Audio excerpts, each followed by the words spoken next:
因啦台湾文学作家赖香吟，伊接用小说来书写咱台湾的历史，尤其是80年代、90年代戒严前后的台湾。比起关心历史上的加害者和受害者，伊写的较侪拢是一般人的角色，互咱的历史复杂，佮有多元的面貌，有无共款的呈现。这嘛是台湾文学内底真罕见的创作类型，嘛可以摕到第43届53连奖文学奖的肯定。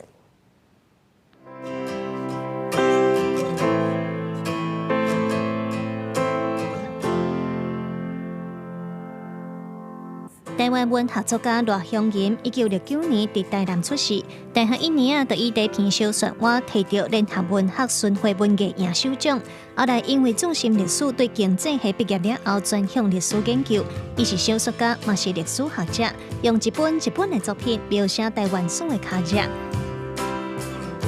这爱有历史的底子和出调的文学技巧才做会到，嘛，互伊得到第43届53连奖文学奖小说类的肯定。文学啊，其实是一条很长的河流，然后其实也跟一场马拉松一样，中间可能也有很多的挫折。能够得到奖项的肯定啊，它就会让我觉得说自己的这样的一个过程是有被接受到的。赖香吟以小说《暮色种子》和《气候等等描写80、90年代戒严前后的台湾，以小说《白色画像》写日本时代以来的100年时空。伊用平静的文字去看过历史的纷纷扰扰，呈现活过这个大时代的人安怎面对生活。赖香吟常常毋是去关注历史上的加害者和受难者，是去书写一般人的角色。这是台湾文学当中真罕见的题材。伊讲理解无共立场的人，就是伊写作的核心。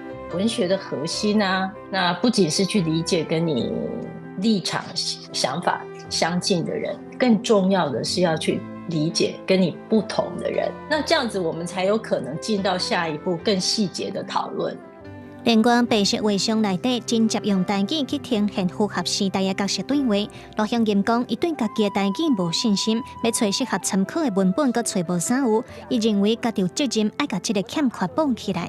在每个语言系统里面，他做的都是后面我们看能不能让他那个语言可以更美丽。文学的文本的话，如果我今天我觉得欠缺，但是我自己作为一个文学工作者，我如果自己不开始，那我还能说什么呢？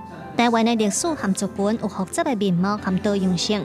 赖香吟关注历史的边缘角色，其实嘛，如挖大时代背后的日常。